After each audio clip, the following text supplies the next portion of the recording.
les femmes qui font le trottoir ne comptent pas. Il a mis son pistolet sur ma tempe en me menaçant. Je vais te buter. Après, il m'a arraché le portable des mains et l'a fracassé. Il me disait qu'il allait me larguer en race campagne et que tout le monde s'en foutrait. Et aussi que j'étais une nullité, que j'avais jamais existé pour personne.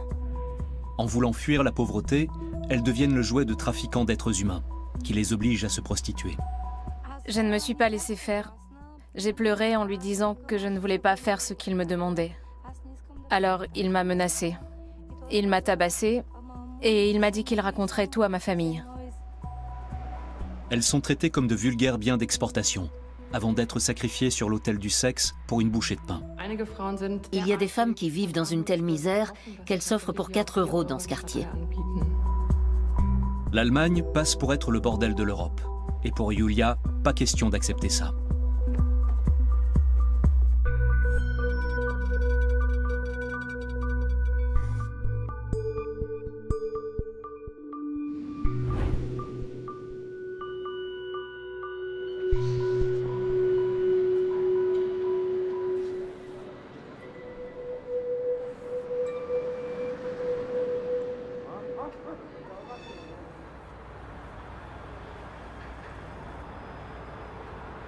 Julia Wege est là pour elle.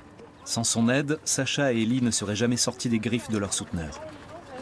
Elles viennent de Bulgarie et ont grandi dans un village dans la plus grande pauvreté.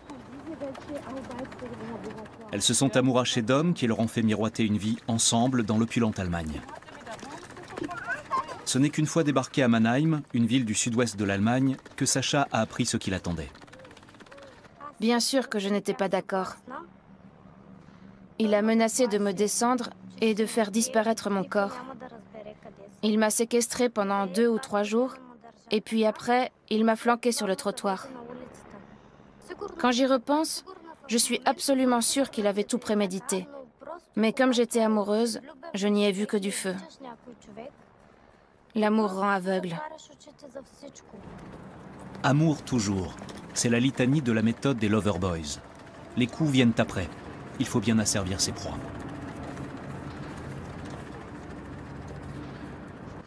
J'avais au moins 15 à 20 clients par jour. Chaque fois, j'empochais dans les 50 €. Sauf qu'à la fin du mois, je n'en voyais jamais la couleur. Il ne me restait pas plus de 200 ou 300 pour vivre. Il gardait tout le reste. Tout. 20 clients par jour.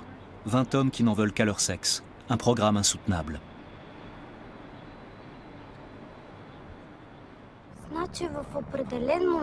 Dès que le type entre dans la chambre, tu débranches ton cerveau. Tu fais comme si tu n'étais pas là pendant ces 20-25 minutes où ça se passe. C'est une manière de protéger son cerveau. Sacha a un enfant d'1 an. Ellie envoie de l'argent à ses jeunes frères et sœurs en Bulgarie. Aujourd'hui, elles gagnent leur vie en faisant des ménages. Elles ne roulent pas sur l'or, mais au moins, elles ne vendent plus leur corps. Sans Julia, elles ne s'en seraient jamais sorties, insiste-t-elle.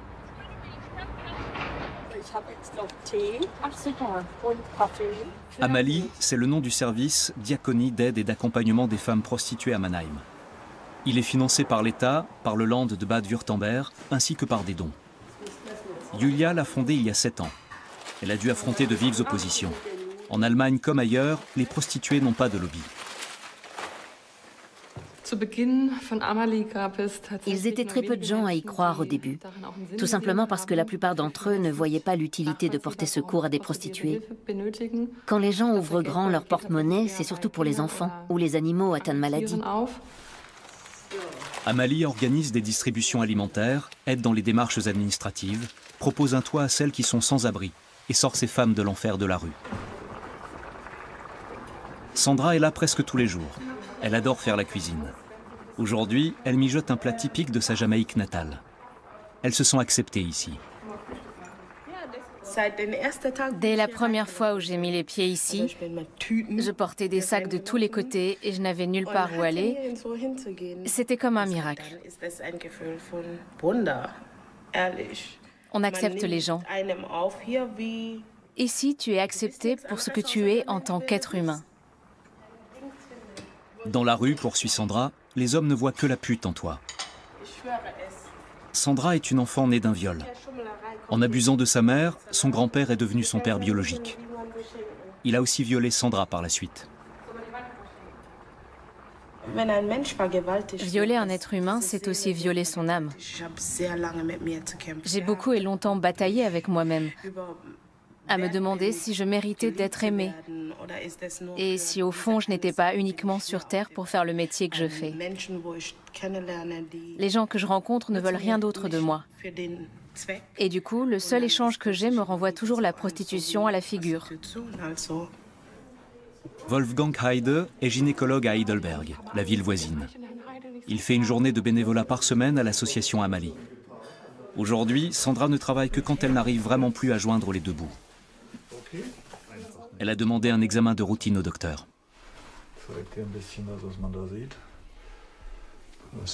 Tout m'a l'air d'aller parfaitement bien. Tout est normal. C'est loin d'être toujours le cas. Beaucoup de prostituées souffrent de saignements, de douleurs, d'inflammations. Les blessures psychologiques s'ajoutent à ces souffrances. Ces femmes sont toutes profondément traumatisées. Elles portent un énorme poids sur leurs épaules. Quand vous les rencontrez, elles peuvent paraître joyeuses et enjouées, mais elles ont une phase plus sombre en elles. Leur vie n'est qu'un cauchemar sans fin. Elles ont l'âme ravagée. Elles sont incapables de se projeter dans une relation, dans quelque chose de suivi. Elles n'éprouvent que méfiance envers l'autre, surtout envers les hommes. C'est la destruction pure et simple de l'âme d'une femme. Si les proxénètes sont coupables, les hommes qui font appel à leur service le sont également. Je crois qu'il faut s'adresser aux clients directement et bien leur faire comprendre le mal qu'ils infligent. Peut-être dans ces termes. Messieurs, quand vous y allez, réfléchissez 2 secondes aux épaves que vous allez laisser derrière vous. Ces femmes ne sont pas des robots. Ce n'est pas de la blague de saccager des vies humaines. Ces femmes n'ont pas leur libre arbitre. Elles se laissent violenter en échange d'un peu d'argent.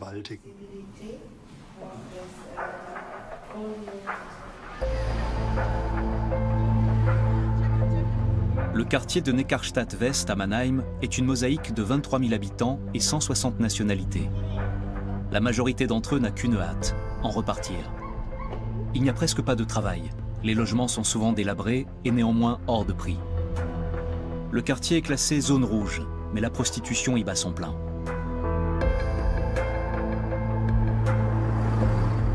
Julia Wege s'y rend régulièrement afin de gagner la confiance des femmes. Mais c'est loin d'être gagné. Elles ont importé cette conception de leur pays d'origine et pensent qu'on peut soudoyer la police, qui n'est d'ailleurs pas là pour les aider. Elles n'ont jamais entendu parler du travail associatif. Et c'est un aspect très compliqué pour nous. Quand nous intervenons à l'extérieur et faisons du travail de rue, il nous faut parfois des mois, voire des années, avant qu'une femme vienne vers nous. Il s'écoule beaucoup de temps avant qu'elle se dise prête à nous accorder sa confiance.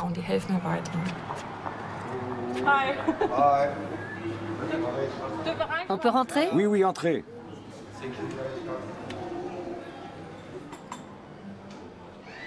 Sedat Shakir tient un café dans le quartier. C'est une des personnes de confiance pour Julia. Il connaît Neckarstadt comme sa poche depuis 40 ans qu'il le pratique. Pourtant, à la naissance de sa fille, il a déménagé sans hésiter. Je ne pourrais pas voir mon enfant grandir dans ce quartier. Et pourquoi pas ? C'est dangereux. De quoi tu as peur exactement ? Tu sais le nombre de gens qui se font dévaliser dans la rue chaque semaine? On leur pique leur portable, leur argent, leur sac. Ça pourrait aussi bien arriver à ma femme ou à ma fille. Sedat raconte aussi qu'un meurtre a été commis juste devant son café il y a 1 an. Quant à la prostitution, elle continue comme si de rien n'était. Je crois que tout se passe en privé. Avant, c'était officiel. Et maintenant, c'est dans l'illégalité. Les affaires tournent bien et c'est généralisé. La rue, les hôtels, les appartements, tout est bon. Quelques pâtés de maisons plus loin, tout est à l'arrêt. La pandémie est passée par là. Les bordels du quartier chaud de Mannheim ont baissé le rideau. Quelques propriétaires en profitent pour rafraîchir leur établissement.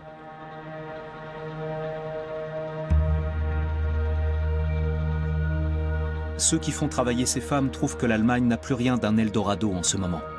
Et ils les renvoient dans leur pays d'origine.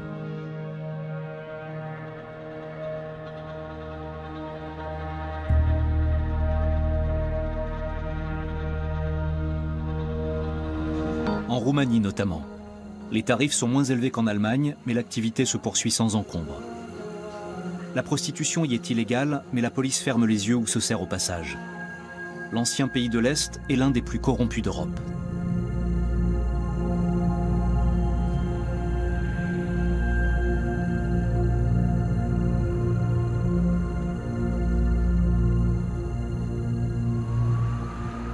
Mais même en Roumanie, il existe des structures qui tendent la main à ces femmes en détresse. C'est le cas de l'association Aras, qui leur fournit masques chirurgicaux, tampons hygiéniques et préservatifs.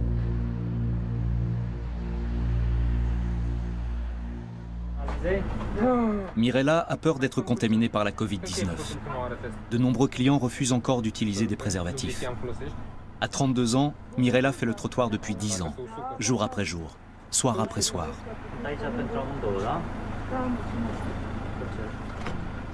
Je ne trouve aucun travail ici. J'ai bien essayé de me faire embaucher, mais ça n'a pas marché. Quand je vais à un entretien, on me dit qu'on va me rappeler le lendemain, et puis plus personne. Je continue de faire le trottoir. Je ne gagnerai rien sinon. Et je dois bien payer mon loyer et acheter le minimum comme la nourriture et les vêtements. Je ne peux pas faire autrement car je n'ai aucun revenu. La rue, sinon rien. Le dénuement des femmes prostituées est beaucoup plus criant en Roumanie que dans les pays de l'ouest de l'Europe. Selon Dan Popescu, personne ne ferait cas d'elle si elle rentrait au pays. La prostitution reste un sujet tabou en Roumanie.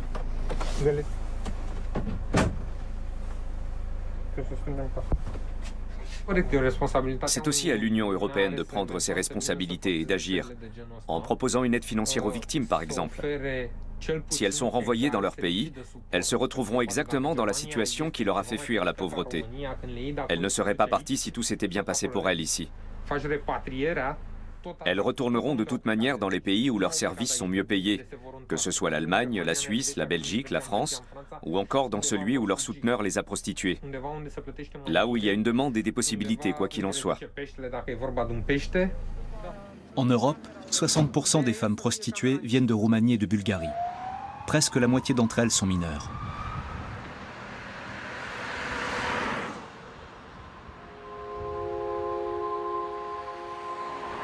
Liliana était tout juste sortie de l'enfance quand elle est tombée dans les filets d'un proxénète. Quand sa mère s'est engagée dans une nouvelle relation, elle a mis Liliana sous la protection de son nouveau petit ami. Il a proposé ses services ainsi que ceux d'autres filles à des trafiquants d'êtres humains. Il nous a fait mettre en ligne en plein milieu de la rue.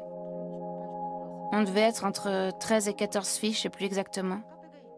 En tout cas, on était beaucoup, comme des poulets. Il a demandé à l'autre laquelle tu veux, et le type m'a pointé du doigt. Il a dit celle-là. J'étais mineure. Mineure. Il croyait que j'avais dans les 17 ans, mais j'en avais même pas 14. Même pas 14 ans. Il m'a fait faire un passeport avec ma signature, sans l'autorisation de mes parents, qui aurait pourtant été nécessaire. Et c'est comme ça que je suis partie pour l'Italie. Liliana a été brinque-ballée entre l'Italie, la Hongrie et la Roumanie. Des années de descente aux enfers. Il y a eu tellement d'épisodes horribles. Le pire a été quand on m'a mis un pistolet sur la tempe. Pareil quand on m'a abandonnée. Quand on n'aurait pas parié le moindre cent sur moi. Quand j'ai été battue ou réveillée sous les coups. Quand tous ces porcs posaient leurs mains sur moi. Ces moments de ma vie sont tous aussi terribles les uns que les autres. En même temps, ils m'ont rendue forte. Je suis un être humain qui a de la dignité. Je relève la tête et ne la baisse jamais, devant personne. C'est finalement la police qui l'a libérée. Elle a trouvé refuge dans cette maison, le siège de Generație Tânără, qui veut dire jeune génération. Mariana Petersel a fondé cette association il y a 20 ans. Elle accueille les prostituées et s'occupe de leur réinsertion dans la société.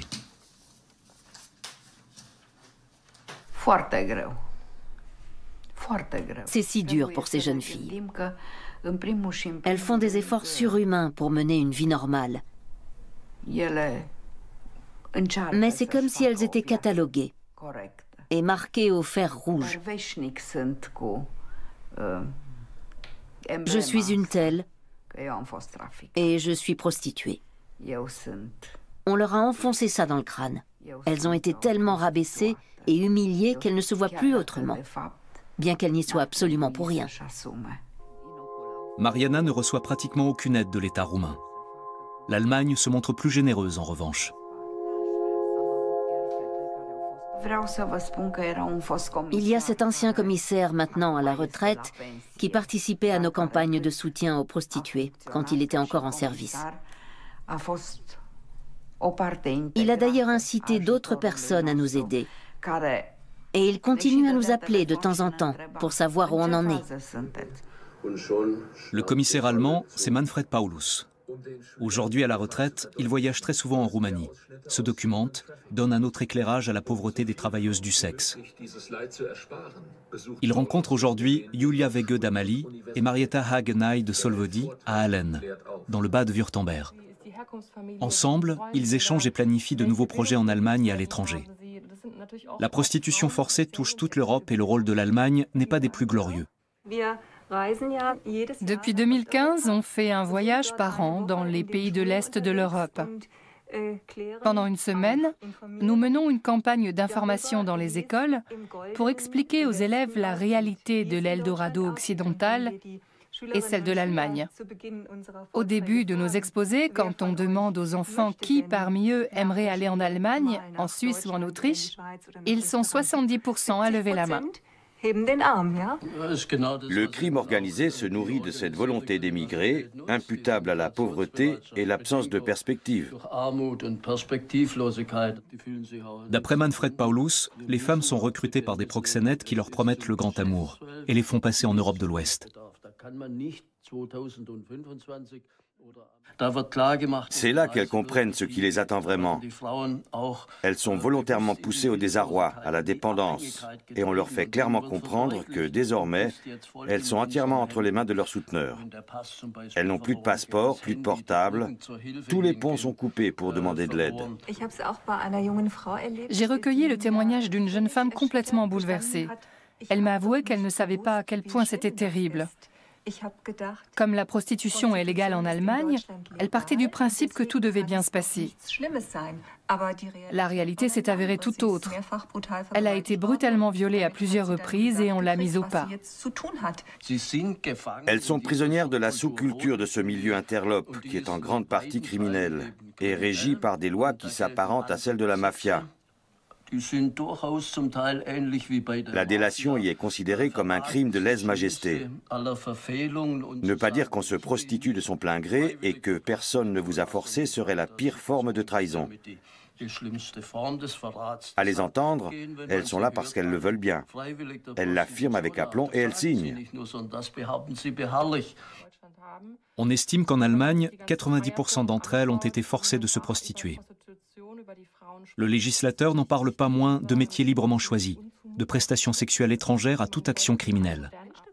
Dès lors, comment venir à bout de ceux qui se cachent derrière le trafic d'êtres humains? Même en Roumanie et en Bulgarie, personne ne comprendrait cette législation allemande pseudo-libérale. Dans tous ces pays où on recrute, on sait aujourd'hui très bien à quoi s'en tenir et ce qui se passe réellement avec les filles et les femmes dans l'état de droit qu'est la République fédérale d'Allemagne. Au-delà de la surprise, je dirais même que les gens éprouvent un certain mépris. Je crois qu'à la longue, nous ne pourrons pas nous permettre d'en rester là. L'Allemagne passe pour être le paradis des proxénètes et des trafiquants d'êtres humains. Inacceptable pour ces associations qui font un travail de prévention et de sensibilisation, comme avec cette campagne d'affichage. C'était avec des élèves à l'école, dans le cadre d'un projet. Et je trouve vraiment super que vous ayez apporté ça. On peut envisager de faire pareil à Mannheim? Pour attirer l'attention sur l'esclavage sexuel, des lycéennes allemandes ont inscrit « Not for sale », pas à vendre, sur leur front, en solidarité avec les adolescentes des Balkans. Les affiches seront fixées sur des clôtures de chantier. Manfred Paulus aurait bien aimé rendre visite à son homologue roumain, Adrian Vladoiu. Il devra se contenter d'un entretien à distance. Ils échangent depuis des années et se sont liés d'amitié. même s'ils doivent faire appel à une interprète pour communiquer entre eux. Beaucoup de femmes sont revenues en Roumanie car les bordels ont baissé le rideau en Allemagne.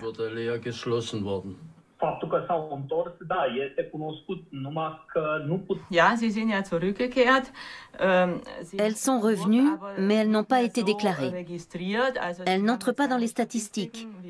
Mais on constate que la prostitution de rue a augmenté en Roumanie. Le commissaire Adrian Vladoiu travaille à l'Agence nationale contre le trafic d'êtres humains dans la ville de Brașov. Ses services administratifs accompagnent les victimes au procès et les met en contact avec les organisations humanitaires. Il se plaint du peu de difficultés rencontrées par les proxénètes et les trafiquants d'êtres humains en Allemagne. L'Allemagne est dans une situation particulière, puisque la prostitution y est légale. Il y a beaucoup de filles qui y vont en étant persuadées qu'elles vont exercer une activité encadrée par la loi, alors qu'elles sont en réalité victimes d'un trafic d'êtres humains. Elles se font embaucher par des clubs dédiés à ce business. La prostitution est un marché très lucratif pour le crime organisé. Contrairement aux armes et aux stupéfiants, la marchandise qu'est le corps humain ne coûte rien, et elle est recyclable à volonté. Celles qui échappent à cet enfer ont beaucoup de mal à retrouver le chemin d'une vie normale.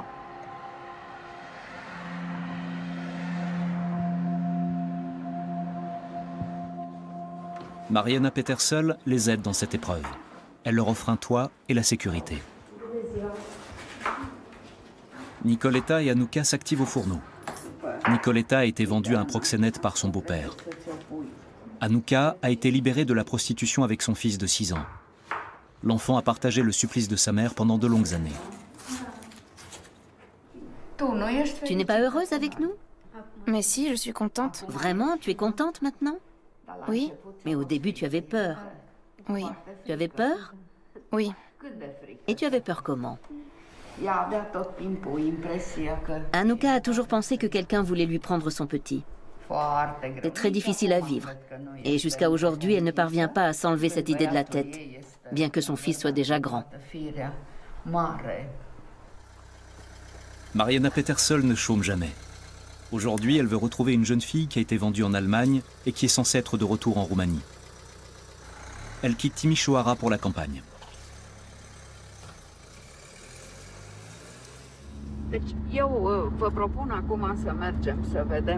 Vous allez voir ce que grandir à la campagne veut dire ici. Et aussi les conditions de vie de ces enfants, de ces jeunes filles. Et vous comprendrez la pression qu'ils subissent. Au point de tomber dans les mailles de ce marché immonde. Et d'en être complices.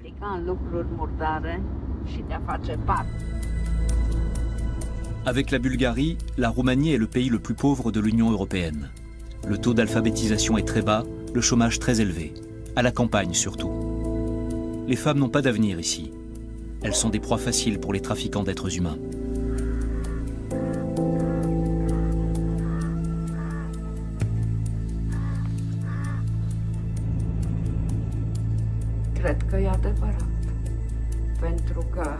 C'est pourtant vrai que tout part de la pauvreté et de l'impossibilité de gagner sa vie d'une manière honorable.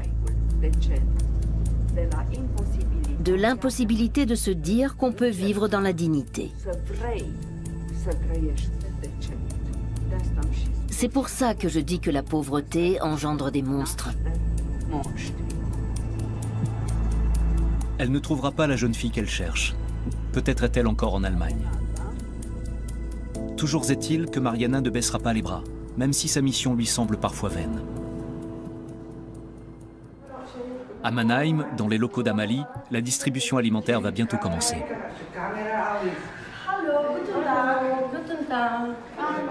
Les femmes qui sont venues travaillent dans le quartier. On a fait une collecte et voilà les dons qu'on a reçus. Je vous en prie, servez-vous. La prostitution, le lot des plus déshérités. Ces femmes viennent de pays comme la Bulgarie, la Roumanie, l'Albanie ou la Moldavie, les parents pauvres de l'Europe. 90% des femmes prostituées en Allemagne viennent de l'étranger. Nombreuses sont celles qui travaillent dans l'illégalité. Elles n'ont ni logement, ni couverture sociale. Elles ne sont même pas enregistrées. Certaines sont suivies par Julia depuis des années. Dans notre quartier, nous avons beaucoup de femmes qui se vendent à des tarifs très bas. Pour elles, ça représente parfois beaucoup d'argent, mais il faut qu'elles enchaînent les clients. J'ai connu des femmes qui en avaient jusqu'à 40 par jour. Sofia a une fille de 7 ans, restée en Bulgarie chez des parents. Dès qu'elle le peut, elle lui envoie de l'argent. Elle souhaite que sa fille connaisse une vie meilleure qu'elle. Sa famille ignore la source de ses revenus. Elle habite dans ce foyer où la petite voisine d'à côté est venue chercher un coin tranquille pour faire ses devoirs. Le loyer mensuel lui coûte 600 €.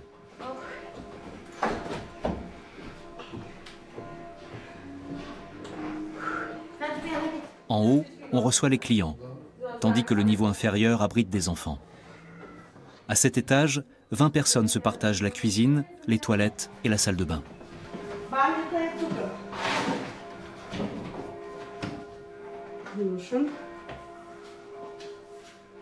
J'attends la réouverture du bordel. J'aimerais y retravailler. J'ai tous les documents qu'il faut. Il y a des villes où les bordels ont rouvert leurs portes, mais pas ici où c'est interdit. C'est pour ça que j'ai pris cette chambre. Il ne faut pas que la police me trouve. Je dois me cacher pour travailler. Et c'est ça le pire. Les bars et les cafés, qui sont en temps normal des forums de rencontres, ont fermé leurs portes à cause du confinement. Sandra connaît les sites spécialisés sur Internet. Il y a Ladies, Sugar Daddy ou encore Kaufmisch, achète-moi. On peut même passer par Facebook ou WhatsApp pour arranger un rendez-vous.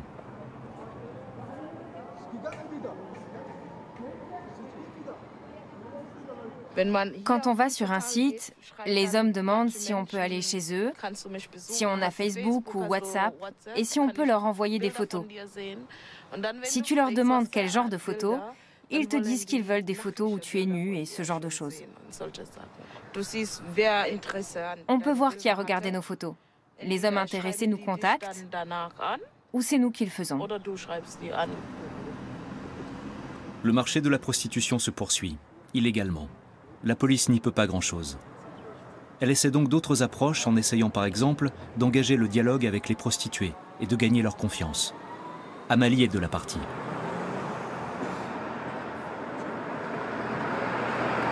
Le chef de la police de Mannheim s'est rendu dans ses locaux. Andreas Stenger connaît bien le milieu dans lequel il a lui-même enquêté pendant de longues années. Avec Julia Wege, il veut essayer d'aider des femmes à s'en sortir.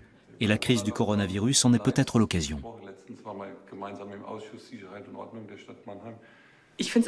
Je n'en reviens pas du nombre de femmes qui se décident à rompre avec le milieu en ce moment. Actuellement, on s'occupe d'environ 13 d'entre elles qui ne supportent plus leur situation et sont en quête de nouvelles perspectives. Ces femmes prêtes à témoigner de ce qu'elles ont vécu et à passer à autre chose doivent savoir qu'elles peuvent nous faire confiance. On a besoin de leurs déclarations pour remonter jusqu'à ceux qui tirent les ficelles et se font des ponts d'or sur leur dos. Et pour nous, dans la police, ce n'est pas gagné avec la loi sur la prostitution en vigueur. Aux yeux de la loi, les prostituées sont des prestataires de services, au même titre que les infirmières. L'intention est bonne, sauf que la légalisation de cette activité n'a pas permis d'endiguer la criminalité du milieu qui l'encadre. Et les clients devraient eux aussi être ciblés.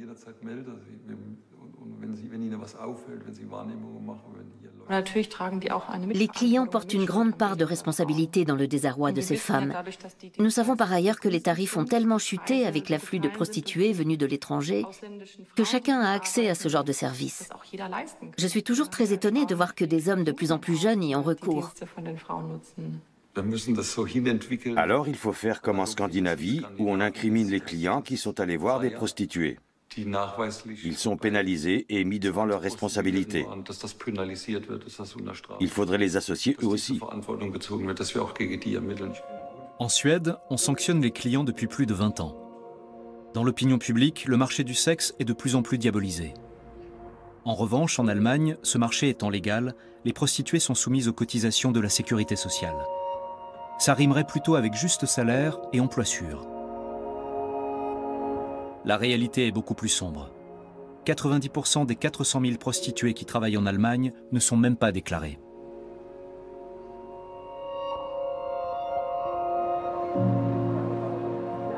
Julia s'élève contre cette exploitation sexuelle des femmes.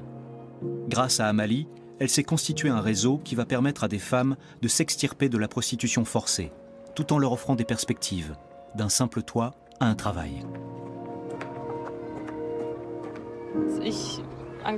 Je m'engage dans un domaine que beaucoup de gens ne veulent pas voir. Quand les femmes qui s'en sont sorties viennent nous rendre visite avec leurs enfants, on passe de bons moments ensemble. Elles me confortent dans l'idée que ce qu'on fait ici, dans le quartier de Neckarstadt-West à Mannheim, est utile. Je réfléchis tous les jours à de nouveaux projets. Je me demande comment trouver de nouveaux soutiens, comment organiser le travail des bénévoles pour en tirer le maximum de bienfaits. Je dois dire qu'on a accompli des tas de choses dans ce sens ces dernières années. Sacha et Ellie s'en sont elles aussi sorties grâce à Amalie. Elles n'oublieront pas les années d'esclavage sexuel, mais elles ont retrouvé leur dignité.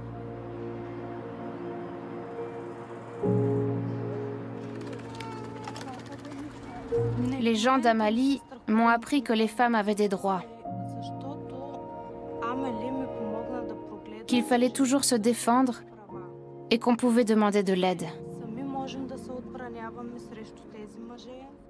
Ils m'ont rendue forte, car je sais maintenant sur qui je peux compter.